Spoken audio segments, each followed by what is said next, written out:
Vou começar mais um vídeo, e falarei da legalidade no mundo espiritual e das maldições que entram. Falarei de como se libertar das maldições antigas e dos demônios, e irei falar da libertação das maldições cíclicas e também de como desfazer as maldições nos alimentos. E também vou falar das seitas que negam a existência do inferno. E irei falar dos incrédulos que ridicularizam os arrebatamentos de espírito, e também daqueles que se exaltam por terem tido experiências espirituais. Irei falar das exaltações que nascem no coração dos homens por vencerem as suas provações, e também vou falar de vários tipos de exaltações fúteis. Falarei dos 4 elementos espirituais e dos mistérios da projeção astral, e também da conexão do cérebro entre corpo e espírito. Falarei dos que são arrebatados ao céu e inferno, e mesmo assim estão perdendo as suas almas. Irei falar dos 5 sentidos espirituais e sobre a perseguição contra a família. Falarei das calúnias e maldições que são faladas no meio evangélico e sobre o mal da língua. Irei falar dos inimigos que estão sempre querendo difamar os servos de Deus com calúnias mentirosas. Falarei dos que escandalizam a obra de Deus, e se dizem valentes no outro lado da rede. Irei falar do amor, amar os ímpios que não praticam a sã doutrina ou desprezá-los. Falarei dos que estão em pé cuidando para não cair, e sobre a batalha espiritual na família. Irei falar dos obstáculos que impedem que a fé cresça ao receber a cura. Falarei dos jornais que são uma escola de morte, e ensinam a praticar vários tipos de crimes. E também falarei dos demônios alienígenas, e suas aparições na Terra com as transfigurações em discos voadores no céu. Irei falar sobre correr atrás da verdadeira prosperidade. Começarei falando sobre a legalidade que é aberta no mundo espiritual, como essas maldições pegam nas pessoas que não têm o revestimento da luz divina de Jesus, através da imposição de mãos ou palavras malditas, obras de feitiçarias lançadas e maldições hereditárias no antepassado, que é passada para a sua geração. Pacto de sangue que um antepassado fez, e morreu sem quebrar. A aliança que continua pelos filhos, netos, bisnetos e assim vai, e a geração não tem noção que os seus antepassados fizeram, e a maldição prevalece destruindo a família com mortes, vícios, prostituição e roubos, porque a geração não deu continuidade à aliança que os antepassados firmaram com esses espíritos malignos. Mesmo que os antepassados não tenham feito nenhum pacto e nem se envolveram com a feitiçaria, há uma possibilidade da família estar debaixo de maldição. As bruxas amaldiçoam as famílias com feitiços que permanecem até a morte. Tem famílias de descendentes de portugueses que são amaldiçoadas, porque os seus antepassados foram amaldiçoados. No tempo da colonização portuguesa, os escravos africanos mexiam com feitiçaria. Se você é crente e já congrega por algum tempo, e está debaixo de maldição, existem problemas em sua vida espiritual, precisa rever os seus modos de vida e analisar se está vivendo o Evangelho, precisa buscar a conversão genuína, a verdadeira para que a maldição seja aniquilada. As leis do mundo espiritual são justas, e reconhecem os verdadeiros servos de Deus. Essas leis trabalham no princípio da legalidade. Se a maldição continua, é porque tem um motivo para ela não o deixar. Deuteronômio 11, verso 26 a 28. Eis que hoje eu ponho diante de vós a bênção e a maldição. A bênção se cumprirdes os mandamentos, e a maldição se não cumprirdes. Quem vive o Evangelho, não existe maldição. Números 23 verso 23. Pois contra Jacó não vale encantamento e nem adivinhação contra Israel. Nenhum feiticeiro tem força para amaldiçoar os crentes que servem a Deus em verdade. Números 23 versículo 8. Como amaldiçoarei o que Deus não amaldiçoa, e como denunciarei, quando o Senhor Deus não denuncia. Deuteronômio 30 verso 19. Os céus e a terra tomo hoje por testemunhas contra vós, e tenho posto a vida e a morte, a bênção e a maldição. Escolha a vida para que vivas. Quem vive uma vida obediente à palavra, não há maldição, nem feiticeiros e nem o diabo pode destruir. 1 João 5, verso 28. Quem é nascido de Deus não peca, sendo gerado de Deus conserva a si mesmo, e o diabo não lhe toca. Se você está debaixo de maldição, saiba que a verdade irá libertar a sua vida. Verdade essa que encontrará em Jesus, pois conhecereis a verdade e ela vos libertará. João 8 verso 32. Viva a verdade que nenhuma maldição terá poder em sua vida, nem o pecado que se originou no Éden, que foi a pior das maldições, terá poder sobre a sua vida. Imagina uma simples feitiçaria. Jesus aniquilou coisas piores do que maldições de bruxos. Gálatas 3 verso 13. Cristo nos resgatou da maldição da lei, fazendo-se maldição por nós. Nem as piores maldições são capazes de condenar os que pertencem a Deus. Imagina esses rituais de maldição. Romanos 8 verso 1. Nenhuma condenação há, para os que estão em Cristo Jesus, que não andam segundo a carne, mas segundo o Espírito. Nenhuma maldição ritualística pode condenar o seu corpo, colocando enfermidades em sua alma e no seu corpo. Nenhum ritual de possessão poderá enviar os demônios ao seu corpo. Se na vida do crente está acontecendo isso, a sua vida não está reta diante de Deus. A palavra de Deus não pode mentir, e nem Jesus pode ir contra a sua própria palavra. Servos que servem a Deus debaixo de maldição, isso não existe, a não ser que seja um membro desconvertido. A maldição pega no joio da igreja, mas no trigo não. E mesmo que diga, essa maldição que eu peguei era quando eu ainda não era crente, e agora que sou tenho que fazer muitas campanhas para quebrar. Vou dar o exemplo de uma cobra. A serpente tem escamas que são compostas de queratina chamada epiderme. Essa pele é trocada para que a cobra venha crescer em largura e comprimento, porque a pele não é elástica. Se a cobra cresce sem trocar a pele, as escamas rasgam ou impedem o crescimento. Eu não sei explicar o estado de uma pele quando a cobra começa a crescer. O que eu afirmo é que a pele impede o crescimento, e não irá mais servir para aquela cobra, porque a pele não cresce, mas a cobra sim, e ela precisa de uma pele maior para seu novo crescimento. Podemos comparar esse processo com uma criança que começa a crescer, e o número da sua roupa aumenta em tamanho, e terá que comprar uma nova roupa. O que eu quero dizer sobre as trocas de pele da cobra? Remova a pele para uma nova, e possibilita o crescimento. A pele velha cheia de manchas, riscadas e envelhecidas é lançada fora, e uma nova pele nasce. E se a pele estiver doente é lançada fora, e não irá fazer parte do corpo da cobra. Se uma enfermidade nascer na pele da cobra, e estiver prejudicando seu corpo, quando ela troca de pele estará livre da doença. Uma nova pele sadia e limpa nasce, e renova a cobra inteira parecendo uma nova cobra. O crente nascido de novo é igual à cobra. Ele lança a pele do velho homem fora, e deixa nascer a pele do novo homem no mesmo corpo. A pele velha impede que o crente venha crescer. A pele velha cheia de maldição hereditária e feitiçaria sai da vida do crente quando ele se converte em uma nova criatura. A pele manchada de todo mal não irá mais fazer parte da nova vida, fazendo uma nova criatura. Quem nasce de novo, troca a pele velha e amaldiçoada, por uma nova pele santa e redimida pelo sangue do Cordeiro. É por essa causa que eu não acredito que o crente nascido de novo é amaldiçoado e enfeitiçado. 2 Coríntios 5 verso 17. Assim que, se alguém está em Cristo, nova criatura é. As coisas velhas se passaram e tudo se fez novo. Uma nova história é escrita na vida do crente que nasceu de novo. A maldição que foi lançada em sua vida foi obrigada a sair, para que a nova história seja escrita pelo novo convertido. O mundo espiritual conhece as novas criaturas.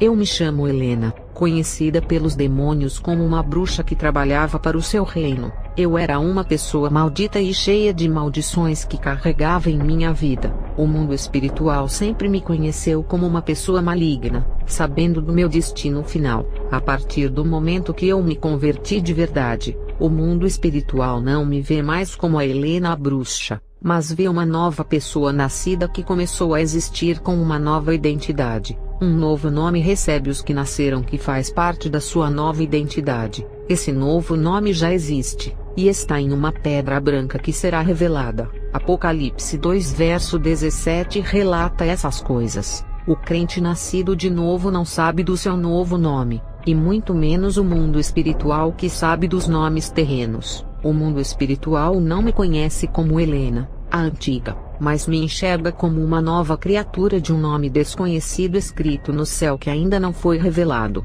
e toda a maldição hereditária ou de bruxaria, entende que não pode mais ficar em uma pessoa que mudou de nome, mudou de identidade e que mudou de vida ao se converter. A maldição entende que não pode mais fazer parte da vida de uma pessoa desconhecida que já não conhece mais, porque de conhecida a pessoa fica desconhecida, porque o seu modo de vida santo é estranho à maldição. Quem nasce de novo é outra pessoa, e não aquela velha pessoa. O nome da pessoa é outro que está escrito no céu. A pessoa não se chama mais Maria e nem João, que é o seu nome de registro no cartório. A maldição não enxerga por esses nomes terrenos, porque espiritualmente mudaram de identidade. Se uma bruxa fez um ritual e colocou o nome de João e Maria, e depois eles se converteram de verdade, o mundo espiritual entende que esses nomes registrados no cartório são passageiros aqui na Terra, e os verdadeiros nomes estão escritos no céu, e a maldição para atacar precisa dos novos nomes dos convertidos, e o mundo espiritual para ter legalidade precisa dos novos nomes,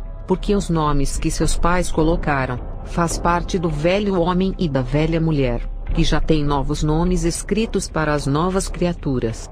A maldição precisa desses novos nomes, porque aqueles velhos nomes que foram colocados no ritual perderam a validade. Aleluia, queridos, glorifiquem a Deus pelos seus novos nomes. A maldição não sabe de seus novos nomes, demônios não sabem também, e você que recebeu o nome não sabe. Só quem sabe dos seus novos nomes é Jesus, que escreveu para cada um de vocês, e naquele grande dia, quando receberem a pedrinha branca, saberão dos seus novos nomes, e até o pecado original de Adão, que antes tinha poder sobre o corpo da velha criatura, perdeu o seu poder sobre a velha criatura. O pecado entende que é outra pessoa, e que não lhe pode condenar, porque esse novo homem e nova mulher foram lavados no sangue de Cristo. Irei falar das maldições cíclicas. O que é maldição cíclica? É aquilo que sempre está se repetindo na vida de uma pessoa. Ela caminha em círculo sem nenhuma novidade, e não progride na vida. Os crentes colocam em seus cultos: venham participar da sexta-feira, quebra da maldição. E as pessoas que têm problemas em suas vidas, vão para esses cultos e caem endemoniadas. As pessoas fazem as 7 sextas-feiras de libertação, e depois voltam para suas casas felizes por estarem libertas, e no outro dia voltam a beber álcool, fumar cigarro e ir para as festas beber e dançar. E depois, a maldição hereditária que foi lançada em sua família há muitos anos atrás, essa maldição volta para a vida da pessoa, porque os demônios não desistem. Não estou tirando a autoridade dos pastores que fazem essas campanhas de quebra da maldição. As bruxas também quebravam obras de feitiçarias de outras bruxas para alegrarem as pessoas, mas isso era uma estratégia dos demônios para ganharem essas almas. Eles removiam essas obras de feitiçaria das pessoas, mas prendiam-nas em outros tipos de maldições. Sobre a quebra de maldição, se for um homem de Deus, é claro que ele tem autoridade no mundo espiritual para quebrar uma obra de feitiçaria, e de mandar a maldição hereditária para longe da pessoa. O problema aqui, não é o homem de Deus que faz o esforço para fazer essas campanhas de 7 dias para libertar as pessoas. O problema são as pessoas que não querem compromisso com Deus, e pensam que podem ficar livres dos demônios sem andar no caminho de Jesus. Existem 2 reinos: ou você faz parte do reino da luz ou das trevas. Não tem lógica de se libertar de uma maldição se a pessoa ainda está dentro do reino das trevas, e trabalha para o dono desse reino. Trabalha no sentido do fazer a vontade das trevas, que é continuar no pecado. É claro que os demônios da maldição hereditária irão se afastar, e levar as maldições com eles durante os 7 dias, mas depois eles voltam, porque essas pessoas estão dando legalidade para os demônios da maldição hereditária voltarem. A maldição hereditária entende assim: já que estão dando legalidade para mim, eu vou voltar, porque vocês não mudaram de identidade e não são novas pessoas. O mundo espiritual não reconhece que essas pessoas são libertas, e que merecem ficar com a maldição. Os mesmos demônios que foram enviados para colocarem a maldição nas pessoas, eles tiram por causa da campanha. porque isso é uma guerra de alguém que comprou a briga dessas pessoas. Mas depois os demônios da maldição são obrigados a voltarem e colocarem as suas maldições nas pessoas por encontrarem legalidade. Vocês só serão livres quando forem libertos do pecado, porque é Ele quem dá a legalidade para que todas essas coisas ruins aconteçam em sua vida. Um homem que tinha a sua vida enfeitiçada, ele foi bombardeado com feitiços, e nada estava dando certo em sua vida. Quando ele aceitou a Jesus aonde eu congregava, os feitiços foram anulados da sua vida só com a sua conversão. As coisas começaram a dar certo em sua vida. O mundo espiritual enxerga ele como nova criatura. Eu disse sobre a maldição hereditária, mas isso serve para todos os tipos de maldições, porque até o pecado que as pessoas praticam é uma maldição herdada do pecado original de Adão. O pecado é uma maldição até pior do que essas maldições da feitiçaria que jogam nas pessoas. O pecado é uma prisão que prende as pessoas até a morte. Eu já vi uma pessoa morrer por causa de uma obra de feitiçaria. Essa mulher ficou enferma de cama. O meu esposo, que na época fazia culto nos lares, fez oração por ela, e fez o apelo para aceitar a Jesus. E essa mulher, antes de morrer, aceitou a Jesus, e dias depois faleceu por causa da obra de feitiçaria, mas foi salva. Já o pecado que as pessoas praticam é pior que qualquer obra de feitiçaria, porque leva para o inferno. Uma obra de feitiçaria pode ser quebrada com oração, e deixar aquela pessoa livre por um momento. Já o pecado pode fazer 1 milhão de oração que ele não será quebrado. A única forma do pecado ser anulado da vida de uma pessoa é a conversão. Jesus apaga os pecados do livro da condenação, e coloca o seu espírito na pessoa para nunca mais a pessoa praticar o pecado. E teve pastor que falou: eu faço culto de libertação de pecados. Eu disse a ele: desde que esse culto leve as pessoas à conversão de libertação, conhecereis a verdade e ela vos libertará. Não existe outra forma delas se libertarem. E tem pessoas que falam, e os cultos de libertação, onde os pastores expulsam os demônios. Eu falei para ele: expulsar demônios é bíblico. Jesus expulsou e os seus apóstolos também. Mas mesmo expulsando os demônios das pessoas, elas precisam se converter, e não continuarem no pecado que dá a legalidade para eles. Lucas 11, verso 24 ao 26. Quando um espírito imundo sai de um homem, passa por lugares áridos procurando descanso, e não o encontrando diz: voltarei para a casa de onde saí. Quando chega, encontra a casa varrida e em ordem, então vai e traz outros 7 espíritos piores do que ele, e entrando passam a viver ali, e o estado final daquele homem torna-se pior do que o primeiro. É isso que acontece. O pastor expulsa o demônio do corpo da pessoa, ela fica livre por instante. Casa varrida e em ordem, significa que a pessoa está livre daquele demônio, e tudo na sua vida está bem, sem barreira, e os seus caminhos estão limpos sem nenhum impedimento demoníaco. Mas quando esse demônio volta, traz mais 7 espíritos com ele, e se a sua casa estiver sem o Espírito Santo, eles entram dentro dela. Se na vida dessa pessoa não ter o Espírito Santo, e o seu corpo que era para ser morada dele estiver vazio, os demônios entram sem pedir licença só pela legalidade. Então, para que serve expulsar um demônio de uma pessoa que não vai se converter? Tem pessoas que querem se converter, mas o demônio dentro dela não deixa que ela se entregue a Cristo. Eles endurecem o coração, fecham os ouvidos para que a pessoa não ouça mais e não preste atenção. Eles fecham a mente das pessoas, para que elas ouçam a palavra e não entendam. Eles prendem a pessoa no banco, para que não se levante e vá até o púlpito entregar a sua vida. Ele coloca medo do pastor que expulsa demônio, e também coloca dúvida no coração da pessoa a respeito da palavra, se realmente a sua vida irá mudar. Ele faz a pessoa ficar indecisa e diz: no mundo você pode fazer todas as coisas e desfrutar dos seus prazeres, mas se aceitar a Jesus, não poderá fazer mais nada de bom. A sua vida será chata e não poderá fazer mais nada. Tudo isso acontece em uma pessoa endemoniada. Ela não irá se converter porque o demônio que está dentro dela colocará impedimento. Nessa guerra espiritual, a pessoa perde por não ser liberta dele, e se o pastor expulsar esse demônio, ela não irá ser influenciada e aceitará Jesus com mais facilidade. Tudo na vida da pessoa para se libertar de uma maldição ou demônio é a conversão. Irei falar da batalha espiritual na minha família. Os meus filhos e o meu esposo, quando estavam desviados, eu não ficava pressionando eles para irem à igreja. Não é com força e nem por violência, mas é pelo tocar do Espírito Santo. Eu orava para Deus tocar nos corações deles para se entregarem a Ele. Eu não discutia com os meus filhos e nem obrigava eles a irem à igreja. Nunca critiquei o meu esposo e os meus filhos pelo caminho que andavam. A minha batalha era contra os demônios que trabalhavam em suas vidas. Por isso que não adiantava falar de Deus, se eles estavam dominados pelos demônios.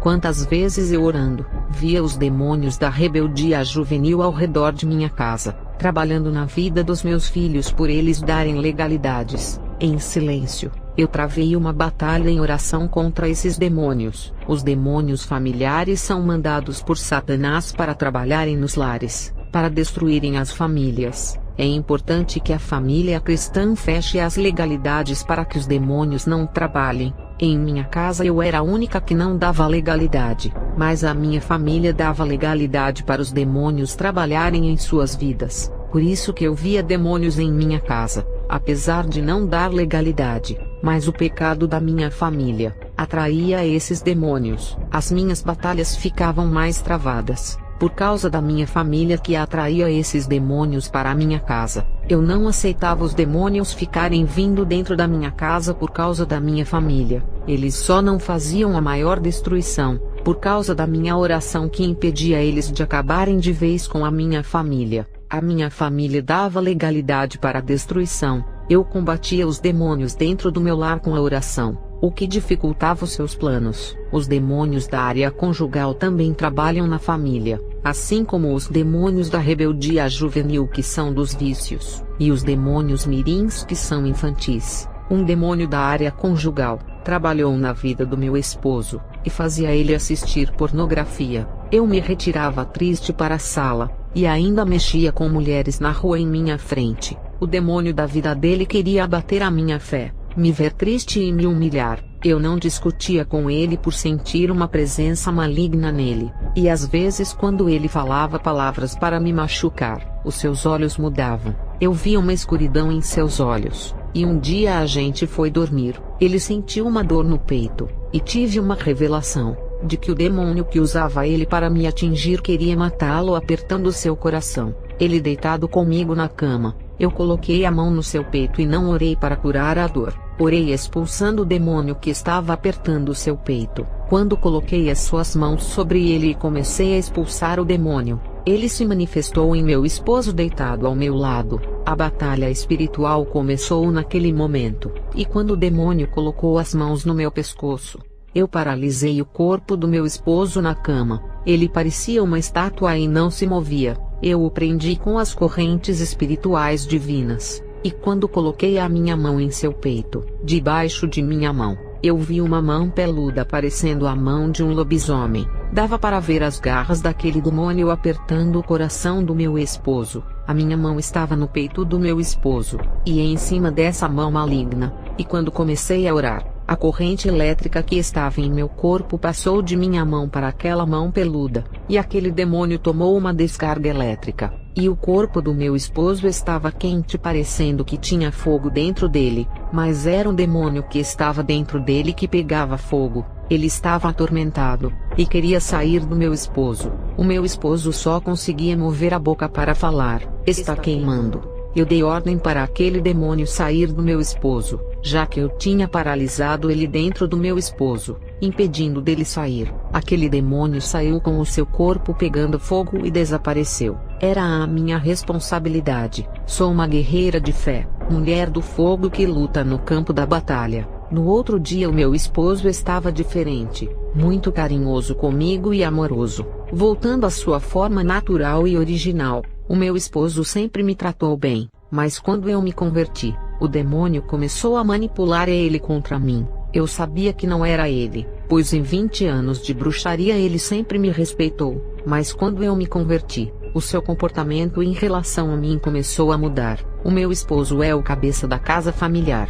e na parte financeira ele é o líder, mas na parte espiritual, eu era a coluna por ser a única convertida. Na hierarquia espiritual, eu era a maior. Então no mundo espiritual, eu sou a líder da casa, a que vai proteger a família dos demônios. Na área familiar e financeira, quem é o líder e protetor é ele. Agora que ele se converteu, eu ainda continuo espiritualmente sendo a líder, por ser a que mais busca a Deus. O tempo de conversão não influencia em grau de espiritualidade se a pessoa não busca a Deus. Um pastor pode ter 30 anos de ministério, se ele não gosta de oração, no grau espiritual ele será menor do que um jovem que tem 1 ano de conversão, que sempre orou desde a sua conversão e lê a Bíblia. Orar 3 vezes ao dia, durante 1 ano. Se o jovem fizer isso, não é o tempo de conversão que determina, mas é a intimidade que tem com Deus. Outro teste que aconteceu contra a minha família,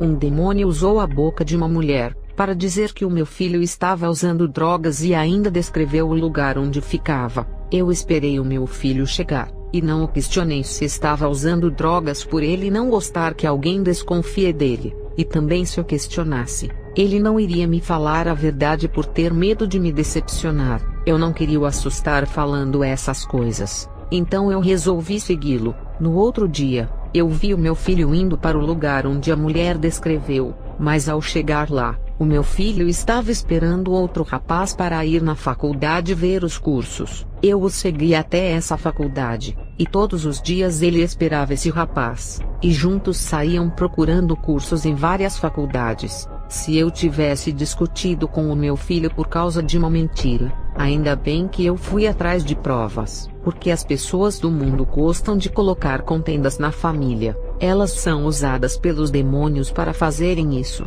Depois à noite eu fui à igreja, e entrou um jovem que estava com muita dor na cabeça, e Deus me revelou que estava curando-o. Mas ele me disse: "A minha cabeça ainda está doendo."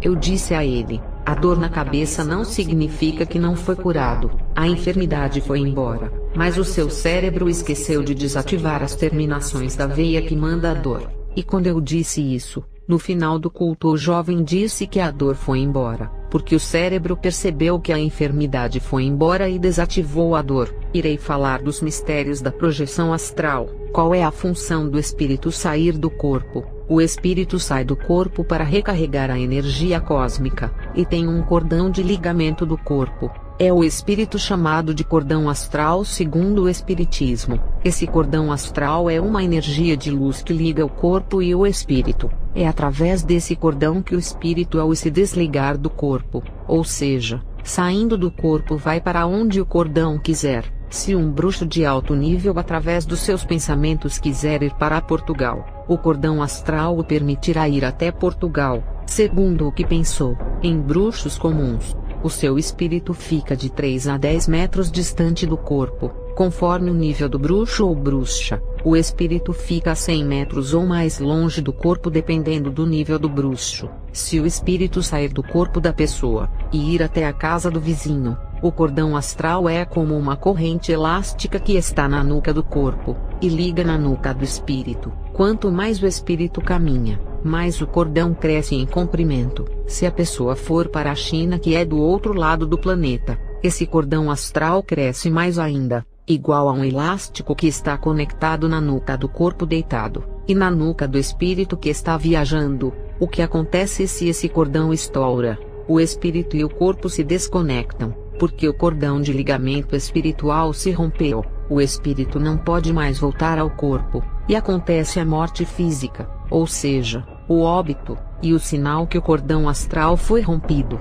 é quando a pessoa parou de respirar. Irei explicar a importância do ligamento do corpo e do espírito através desse cordão. Enquanto o corpo está em sua casa deitado ao chão, o espírito está vagando em outros lugares como cidades ou países. O espírito sabe do que está acontecendo por carregar a consciência, enquanto o corpo nada sabe e fica inconsciente. Mas por causa da ligação do cordão astral, o espírito fica em comunicação com o corpo. O espírito passa todas as informações daquilo que está vendo e ouvindo para o corpo através do cordão astral. Se o cordão astral tiver algum problema, O espírito não consegue passar informações ao cérebro do corpo, através do cordão que está ligado na nuca. Se acontecer alguma interferência nesse cordão astral, o espírito manda a informação e não chega no cérebro com perfeição, mas com falhas de comunicação. Por isso é que tem pessoas que ao sofrerem uma experiência não se lembram de tudo,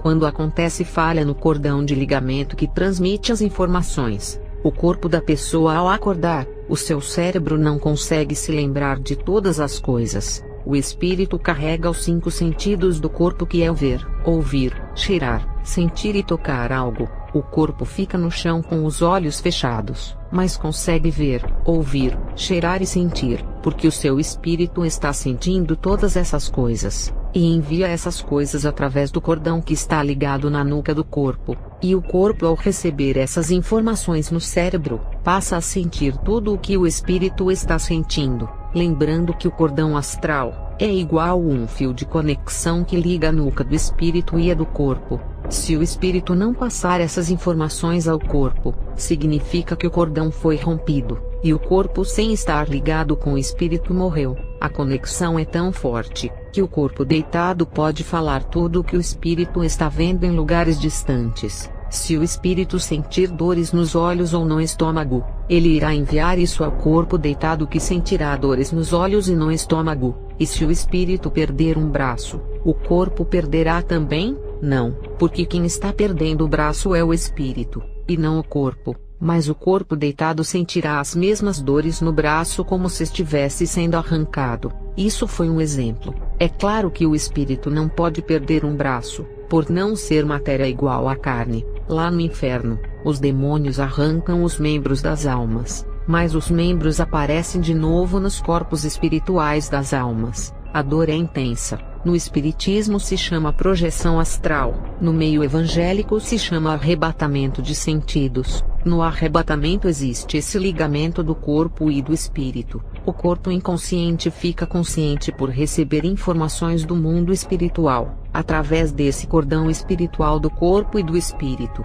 Não irei chamar de cordão astral por ser um termo que se usa na bruxaria, mas um cordão espiritual ou linha espiritual, ou um tipo de fio. O arrebatamento de sentidos. O corpo fica deitado ou ajoelhado enquanto o espírito vai viajar, e o corpo enxerga com os olhos do espírito, sabendo de tudo o que se passa no mundo espiritual. O corpo não precisa viajar, ele fica em algum lugar só recebendo as informações em sua mente através do espírito. Tem casos de arrebatamento que o corpo fica debatendo ao chão e gritando de dor, porque o seu espírito está sendo torturado no inferno. E tudo o que o espírito sente lá no inferno é transmitido para o corpo, através desse cordão espiritual que está ligado na nuca, e o corpo, através do cérebro, recebe a informação que o espírito está sofrendo, e todas as dores são absorvidas pelo corpo. Se arrancar os olhos do espírito lá no inferno, o corpo vai sentir essa dor em seu olho.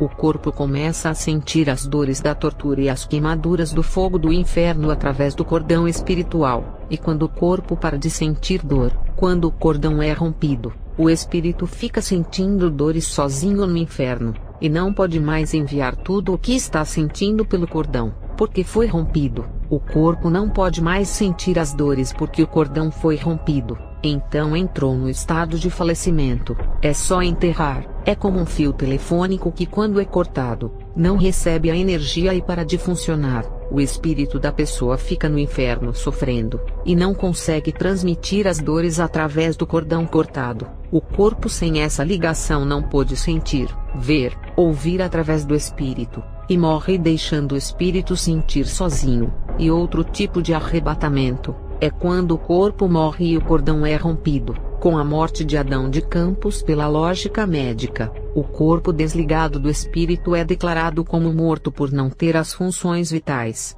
Quando o cordão é rompido, significa a separação para sempre do corpo e o espírito. Adão de Campos morreu por um ataque cardíaco. Ali o cordão espiritual se rompeu. O seu corpo não estava consciente vendo tudo o que acontecia no inferno. O corpo não respirava, explicando que houve um desligamento. O seu corpo morreu, e inconsciente não sabia de nada, mas o seu espírito que estava no inferno estava consciente, e sabendo de tudo o que se passava. O espírito de Adão retornou, porque Deus, com o seu poder, faz o espírito voltar ao corpo, religando o cordão espiritual entre o corpo e o espírito, e o cordão espiritual é restaurado, e o ligamento do corpo e o espírito acontece. O corpo morto não ouviu, não sentiu nada e nem viu, mas ao receber o espírito de volta, ele recebe todas as informações do mundo espiritual através da volta do espírito ao corpo. Existem dois tipos de arrebatamento: aquele que o corpo não morre por continuar ligado com o espírito, o corpo consciente recebe as informações, e aquele que o corpo não recebe informações por estar morto, e o corpo morto só saberá do que aconteceu do outro lado. Quando o espírito voltar ao corpo morto, a dor vem através do cérebro ou do espírito. A dor vem através do cérebro, mas ele sem o espírito não funciona e morre. Quando uma pessoa morre, o cérebro morto não envia as informações da dor. Por isso que um cadáver não sente dor se um carro passar por cima dele, a não ser que o cordão espiritual esteja ligado na nuca para alimentar o cérebro. A alma que saiu é que sente a dor, porque carrega as informações do cérebro com ela. O espírito, ao sair do corpo, se lembra de tudo por carregar as informações do cérebro. O espírito no inferno se lembra de tudo o que fez na terra. Lucas 16 verso 27 a 28. Ele respondeu: então eu te suplico, Pai, manda Lázaro ir à casa de meu pai, pois tenho 5 irmãos. Deixa que ele os avise, a fim de que eles não venham também para este lugar de tormento. Observe que na parábola do rico e Lázaro, o rico se lembra que tem 5 irmãos que estão vivos na terra. Como pode se lembrar, se o cérebro dele que comanda a dor está morto? O cérebro não pensa mais, e o espírito que saiu do corpo já começa a pensar, como se o corpo entregasse o cérebro para o espírito. É que as informações do cérebro do corpo morto foram passadas para o cérebro do espírito. É a mesma coisa de tirar a bateria de um celular e colocar em outro, ou tirar o chip e passar para outro aparelho. As informações do celular são passadas para o outro. O número que estava no celular antigo, agora está no celular novo com todas as informações. A bateria que estava no celular velho é passada para outro celular. O celular velho representando o corpo morreu, e não funciona sem a bateria que representa o espírito, e o celular novo representa o espírito que está funcionando com a bateria, que também traz as informações que é a alma. As informações que o cérebro envia ao corpo, está fortemente ligada com a alma. Irei falar do esforço que as seitas fazem para negar o inferno. Tem crentes ainda que não acreditam no inferno por estudarem apostilas de seitas. O objetivo de Satanás é que ninguém saiba da existência do inferno, e assim as pessoas irão praticar todos os tipos de pecados sem medo de irem ao inferno, já que se morreu, acabou tudo. Eles dizem assim: não viverei mais, não serei castigado pelo mal que fiz, o inferno é na terra. Eu lhe pergunto, se o inferno é na terra, é o inferno mais injusto que já vi. Os ricos oprimem os pobres, os maçons estão destruindo a sã doutrina das igrejas, os políticos a cada ano ficam mais ricos, enquanto os pobres ficam mais pobres, e os Illuminatis pagam milhões para contaminarem o mundo, e os cristãos verdadeiros são perseguidos por amor ao evangelho, outros são martirizados até a morte, em países onde é proibido o evangelho. Esse inferno na terra aqui dizem é tão injusto, que só castiga os bons, mas os ruins triunfam com riquezas, comem do bom e do melhor vivendo em palácios. A maçonaria criou essas seitas, e criaram doutrinas para não crerem no inferno, usando versículos isolados. Eclesiastes 9 verso 4 e 5. Quem está entre os vivos tem esperança. Até um cachorro vivo é melhor do que um leão morto, pois os vivos sabem que morrerão, mas os mortos nada sabem. Para eles não haverá mais recompensa, e já não se tem lembrança deles. Perceba que no verso 4, está falando das pessoas vivas e das mortas, dizendo que é melhor um cachorro vivo do que um leão morto. Vamos interpretar a passagem do leão morto e do cão vivo.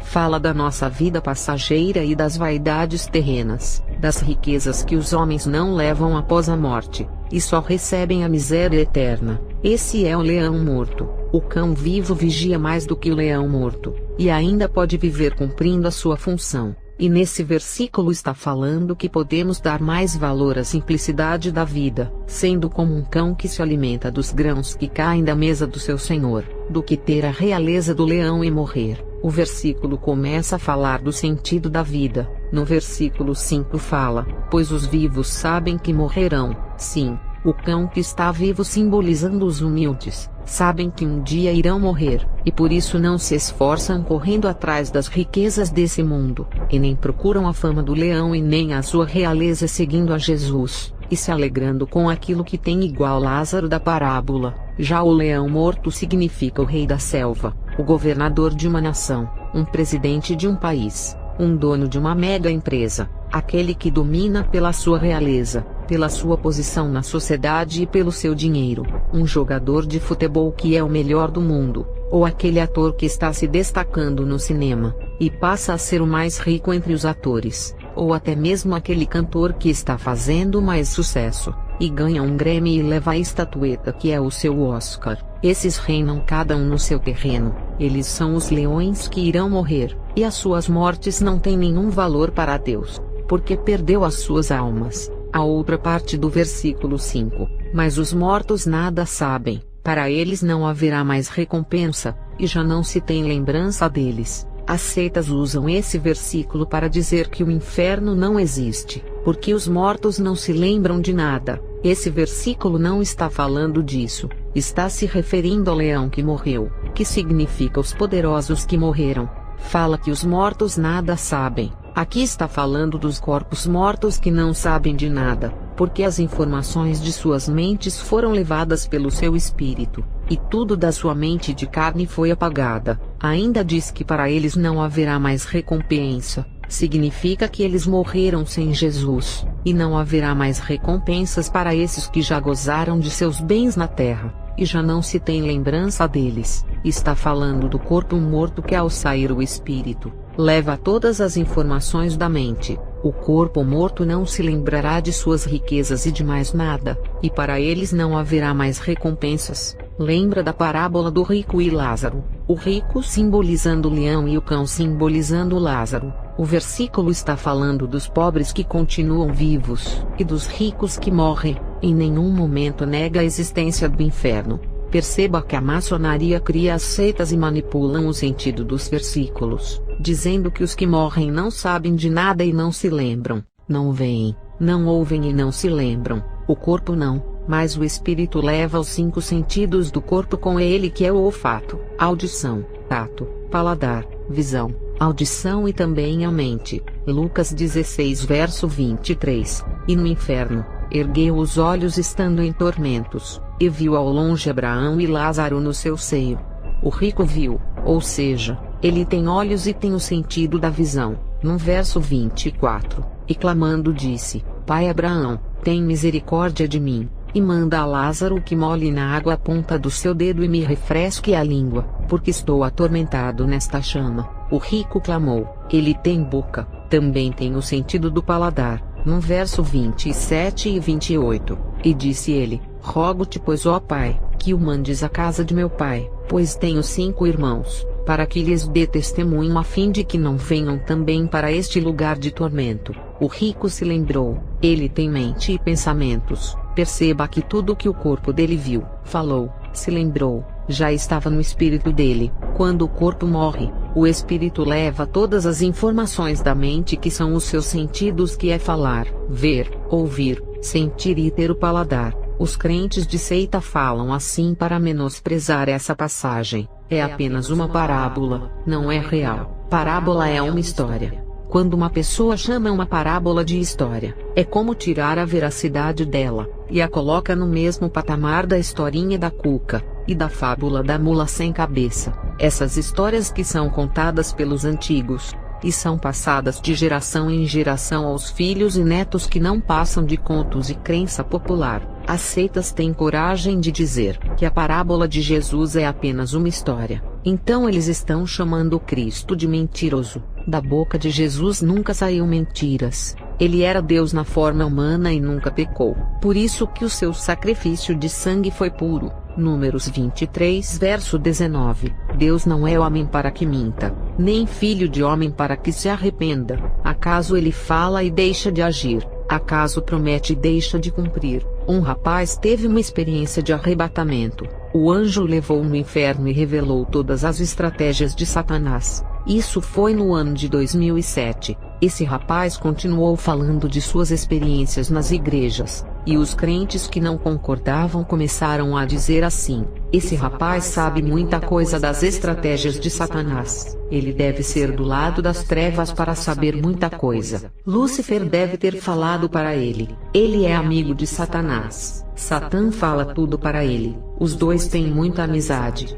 E esse grupo de joio começaram a ridicularizar o rapaz, que foi levantado para despertar a igreja. Muitos dizem, porque Deus está levando muita gente ao inferno. No tempo dos apóstolos não era assim. É claro que Jesus irá arrebatar as pessoas ao inferno. Olha o tanto de seitas que ficam desmentindo a existência do inferno. Adventista, unicista e testemunhas de Jeová. Adventistas e Testemunhas de Jeová são as duas seitas que mais publicam revistas falando que o inferno não existe, e ainda distribuem nos lares de graça, enquanto as igrejas que não são seitas querem vender as suas revistas. No tempo dos apóstolos já tinham seitas, mas para falar que o inferno não existe igual nos dias de hoje, naquela época não existia. Se tivessem seitas para negarem o inferno, os apóstolos tinham combatido em suas cartas. Hoje estamos nos dias trabalhosos, porque seitas que negam o inferno se multiplicam. Irei falar dos que se exaltam nas experiências espirituais, e por vencerem as suas dificuldades, pessoas que só porque tiveram experiências espirituais, estão deixando o ego aparecer. Quero aconselhar essas pessoas, que somos um monte de esqueletos carregando uma carne mortal sobre nós. Somos privilegiados pela graça, por termos o Espírito Santo morando em nós, porque Ele é santo, e a nossa santidade diante dele é como um pano sujo. E se Ele mesmo assim nos escolheu para morar, é por causa da graça, porque ninguém merece ter o Espírito Santo morando em suas vidas por sermos falhos. Se você teve a chance de ter uma experiência com Deus, é um privilegiado, e agradeça-o por isso. Não se exalte, e tem aqueles que se exaltam por ter vencido as suas provações, e não agradecem a Deus. Eu conheci um irmão que venceu 3 provações terríveis. A primeira provação, ele intercedeu pela sua esposa, para ela voltar durante 2 anos e 3 meses, e ela voltou. A segunda provação, a sua esposa já tinha voltado, ele foi demitido da sua empresa e passou dificuldades financeiras. E durante 7 meses de oração, ele arrumou um emprego que ganhava bem. A terceira provação, a sua filha foi para a prostituição e começou a ganhar dinheiro em casas noturnas. Ele orou 1 ano e 4 meses para Deus tirar ela, e a sua filha saiu da casa noturna e conseguiu um emprego decente. Esse irmão começou a se exaltar dizendo que era forte na guerra. Nunca deu crédito para Deus que o ajudou a vencer. Na quarta provação, o seu ministério foi apedrejado por outros crentes, e ele não resistiu e fechou a sua igreja. E quando ele foi orar, Deus falou com ele assim: foi com a minha permissão que perdeste essa guerra, para se lembrar quem eu sou. Sempre estive ao seu lado lhe ajudando a vencer, e nunca a enxergaste. Hoje em dia, são várias exaltações que vejo na igreja, irmãos se exaltando por comprar um carro novo, e já não falava com ninguém da igreja, só com o pastor. E se ficou assim com um carro, e se ganhasse um apartamento ou ficasse rico. E também já vi irmão conseguir uma esposa muito bela, e ficar metido querendo ser aquilo que nunca foi, e ainda fica falando para os outros assim: como a minha mulher é linda.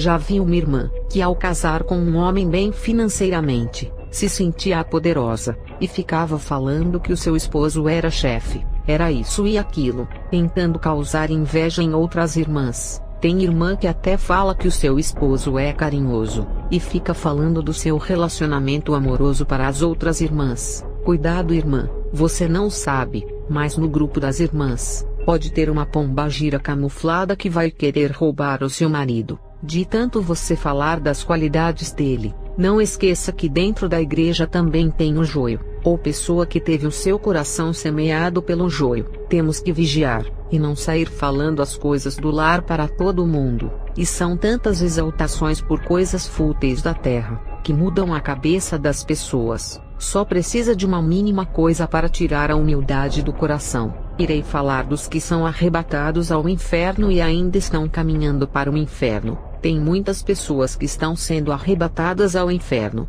e mesmo assim estão voltando para lá, mas para ficar eternamente. O arrebatamento não salva, e são muitos que têm essas experiências e estão ficando no inferno. Deus leva ao céu, e mesmo assim, trocam essa bênção por um prato de lentilha do mundo. Tem irmãos que são arrebatados, e quando voltam não permanecem firmes, e ainda caem no engano. Quantos estão no pecado e voltaram a beber das águas da Babilônia? Quantos estão cobrando pelas suas experiências, vendendo aquilo que Deus lhe deu de graça? E você vende para as igrejas e vende caro. Deus, ao lhe arrebatar, cobrou algum dinheiro. Mateus 10:8. Curai os enfermos, limpai os leprosos, ressuscitai os mortos, expulsai os demônios. De graça recebestes, de graça dai. Não é só isso que não devemos vender, mas tudo aquilo que recebemos de graça para beneficiar ou ajudar a humanidade. Não podemos vender. A igreja humilde que não tem condições de lhe pagar, não poderá ouvir o testemunho,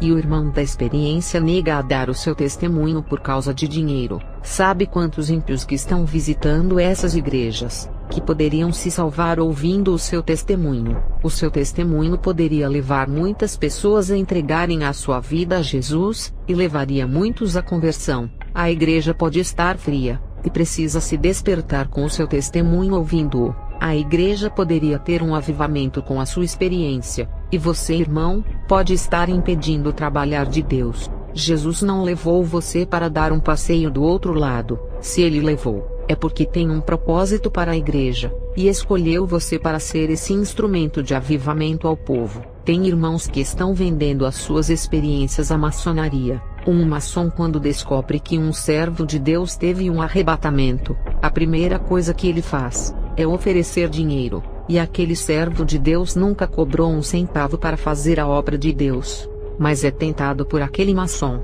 que tenta despertar a ambição através do dinheiro, e aquele servo é humilde e mora em uma pequena casa, e enxerga a oportunidade de crescer a sua casa, ou comprar outra maior e mais bonita. Ele pensa em dar conforto para sua esposa e filhos, e nega a primeira oferta, mas o maçom aumenta o valor do seu cachê, e ele se vê obrigado em aceitar aquela oferta, e depois dele receber essa oferta, o mesmo maçom irá oferecer mais dinheiro para ele falar da sua experiência em outros lugares, e assim o maçom vai despertando a ambição, e fazendo o seu coração se acostumar com o dinheiro. O maçom doutrinou ele semeando seu coração com o dinheiro, e o servo de Deus fica com o coração capitalista, e não vai mais querer falar o seu testemunho de graça, a não ser que pague em dinheiro. Ele transformou a sua experiência no seu ganha-pão. Agora ele fez dela a sua profissão, e a sua galinha de ovos de ouro por estar enriquecendo. A maçonaria não mede esforços em corromper os corações dos servos de Deus. O financeiro não é o problema para eles, pois oferecem até milhões para ganharem almas para Satanás, e Satanás, ao ganhar essa alma, irá multiplicar os milhões que ele ofereceu para corromper o servo de Deus. E tem aqueles irmãos que fazem teologias obrigados pela igreja, e ainda são incentivados a fazerem de profissão as suas pregações, e cobram no mínimo R$2.000 por pregação. Esses são os que não são famosos ainda, por isso cobram esse valor. E tem os pregadores mais famosos que cobram até R$50.000 por pregação, que são os ministros do mercado gospel. E tem igrejas que ainda pagam para ouvirem filosofias e pregações mortas sem unções nenhuma, dando todo o dízimo e oferta do povo para o pregador. Na verdade, estão comprando o nome, o rótulo ou a marca do pregador, pois as pregações não valem um centavo. Eu não pagaria R$5 para trazer um famoso. Na verdade, não ouviria nem de graça as pregações mortas da internet que postam desses homens os exaltando. Eu nem ouço, porque não acrescenta nada em minha vida espiritual. Agora, tem uma diferença em receber dinheiro de um maçom e de um pastor servo de Deus. Ofertar a um pregador não é pecado, e a igreja faz isso para pagar uma passagem de ônibus, ou pôr uma gasolina no carro dele se morar longe, e se ele for de outro estado, terá que vir de avião, e se o pastor o chamar, terá que pagar a passagem de avião de ida e volta, e o hotel que ele irá se hospedar. Isso não é pecado. Irei falar dos 5 sentidos espirituais, não os 5 sentidos normais do corpo humano. O nosso corpo tem 5 sentidos, que é ouvir, ver, cheirar, o tato e o paladar. Quando alguém tem 6 sentidos, já não faz parte da natureza humana. Então, se não é natural, passa a ser sobrenatural, porque o 6º sentido não é físico, e sim espiritual. Deus não criou o 6º sentido em nosso mundo.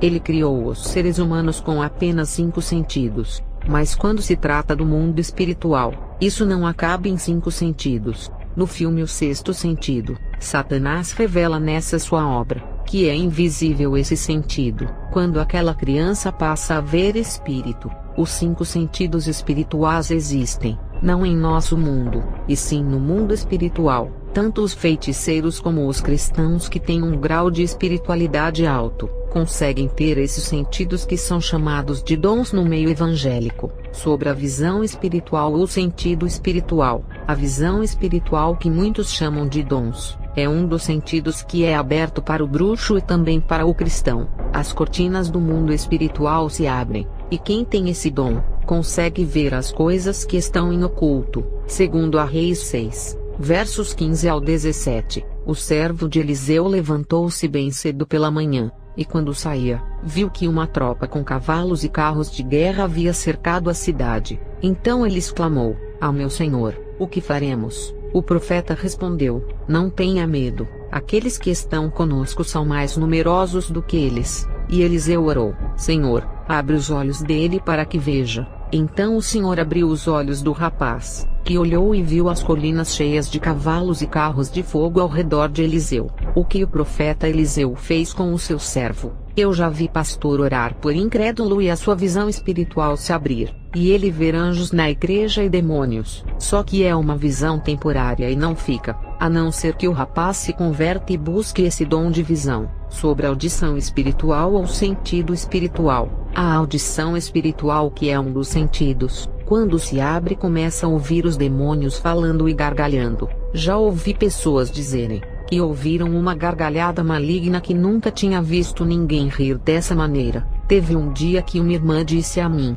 "Estou ouvindo gritos de uma pessoa pedindo socorro." E a voz da pessoa estava com um tom fraco, parecendo que estava em um lugar muito longe. A irmã me disse se eu não estava ouvindo os gritos. Eu disse que não estava ouvindo e falava para ela orar, porque se tratava de alguém que poderia estar fugindo de outra pessoa que queria matá-la. E quem tem essa audição espiritual, pode ouvir pessoas conversando no outro bairro, em outra cidade e estado, ou até mesmo em outro país. Depende do seu nível espiritual. Tem crente que está em um nível tão alto, que ouve até os gritos das almas sofrendo no inferno, ou dos cânticos do céu, mas isso não acontece com frequência, para não mexer com a estrutura psicológica da pessoa, levando à loucura. Deus sabe das nossas estruturas. Segundo a Reis 8 verso 12, ora, o rei da Síria estava em guerra contra Israel. Depois de reunir-se com os seus conselheiros, disse: "Montarei o meu acampamento em tal lugar." Mas o homem de Deus mandava uma mensagem ao rei de Israel: "Evite passar por tal lugar, pois os arameus estão descendo para lá." Assim o rei de Israel investigava o lugar indicado pelo homem de Deus. Repetidas vezes Eliseu alertou o rei que tomava as devidas precauções. Isso enfureceu o rei da Síria, que, convocando seus conselheiros, perguntou-lhes: "Vocês não me apontarão qual dos nossos está do lado do rei de Israel?" Respondeu um dos conselheiros: "Nenhum de nós, majestade. É Eliseu, o profeta que está em Israel, que revela ao rei de Israel até as palavras que tu falas em teu quarto." Todos os planos que o rei da Assíria falava com os seus conselheiros, o profeta Eliseu sabia. O profeta Eliseu, ou tinha uma audição espiritual para ouvir, ou Deus revelava para ele os planos do rei da Síria. Enfim, a Bíblia não relata como o profeta sabia de todos os planos. As bruxas conseguiam ouvir as pessoas falando em longa distância. É claro que essa audição não foi Deus quem deu, mas os demônios. Sobre olfato espiritual ou sentido espiritual, eu já vi uma irmã orar por uma pessoa, e sentir cheiro de incensos e rosas, e essa irmã conseguia saber que foi feita uma obra de feitiçaria para a pessoa. Essa irmã disse que um dia ela sentiu um cheiro suave de fragrância que não tem na terra, um cheiro tão bom e ao mesmo tempo sobrenatural. Essa irmã disse: alguém passou perto de mim, eu não consigo ver, mas senti o cheiro dessa pessoa invisível.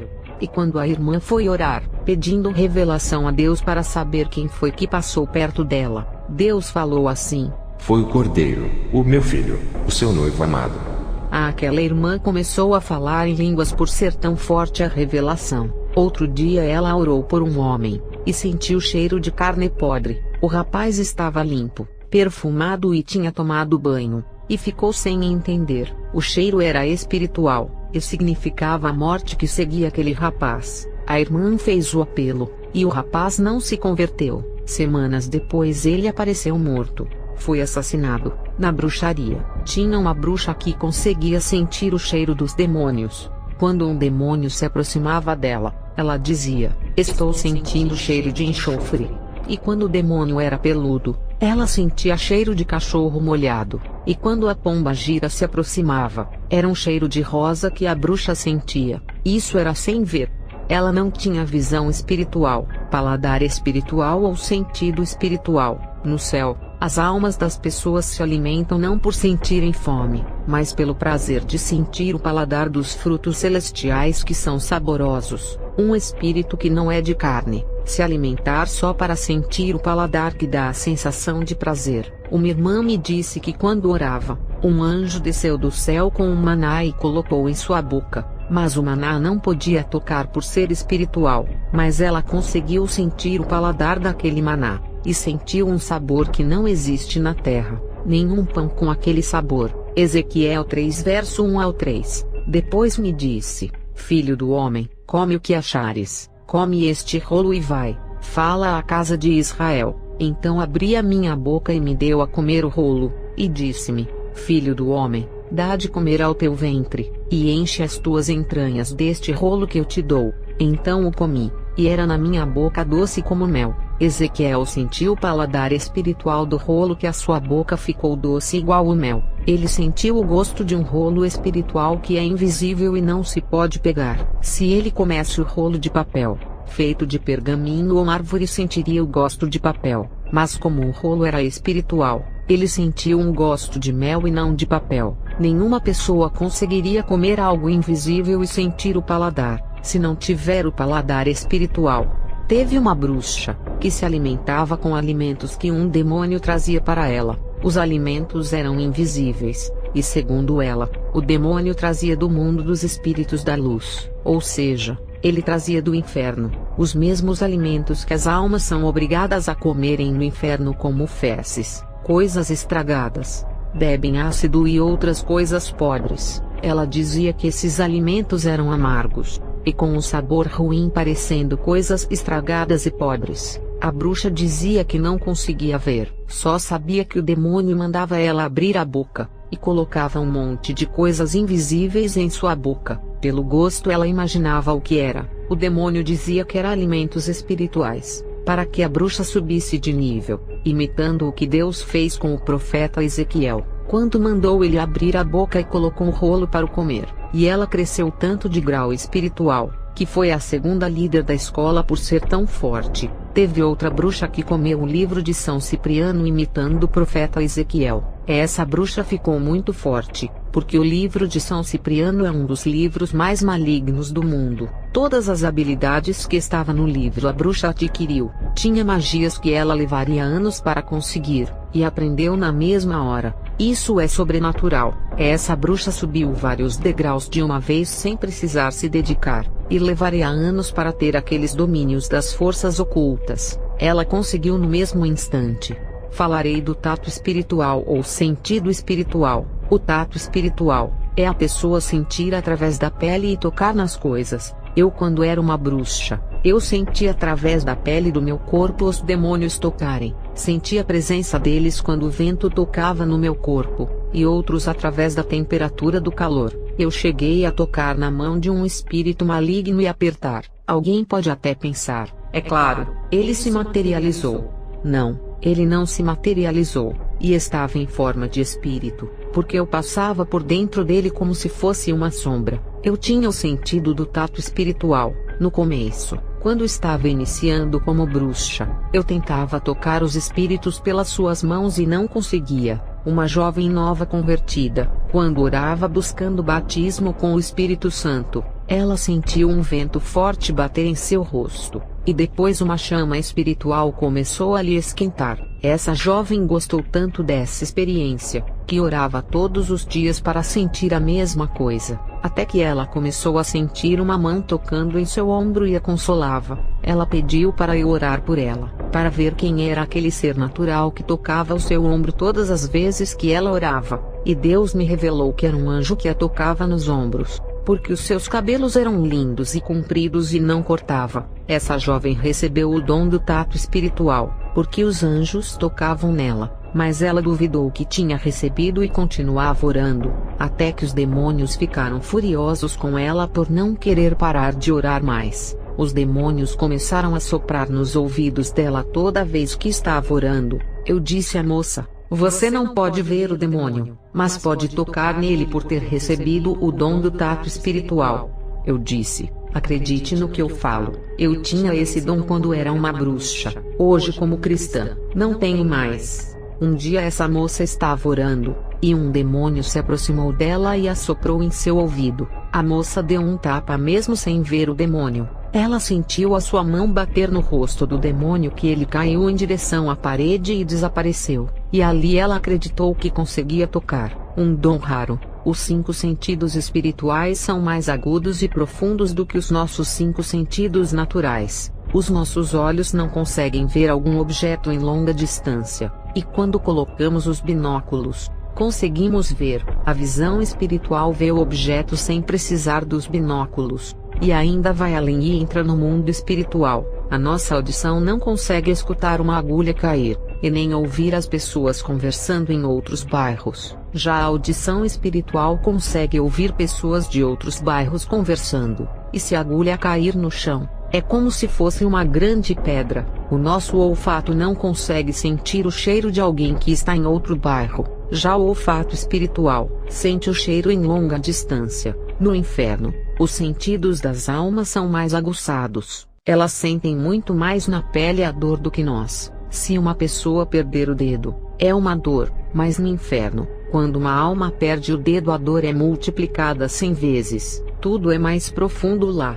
Falarei dos 4 elementos não físico, e sim os 4 elementos espirituais. Esses 4 elementos que vou falar, não faz parte da terra, e estão no mundo espiritual, a mesma terra que pisamos e plantamos. No céu também tem terra que dá frutos. A terra do céu não precisa o homem semear, elas dão os seus frutos sozinhas sem precisar o homem trabalhar. A terra do céu não precisa de chuva. Jesus é como a água da vida que faz a terra brotar e produzir os seus frutos. A terra do inferno é pior do que o deserto do Saara. Não produz nada, é morta e não se pode plantar. A água do céu que é limpa não tem poluição, e é espiritual também. Lucas 16 verso 24. Então chamou-o: Pai Abraão, tem misericórdia de mim, e manda que Lázaro molhe a ponta do dedo na água e refresque a minha língua, porque estou sofrendo muito neste fogo. O rico queria beber das águas espirituais do céu. Falarei sobre o fogo no mundo espiritual.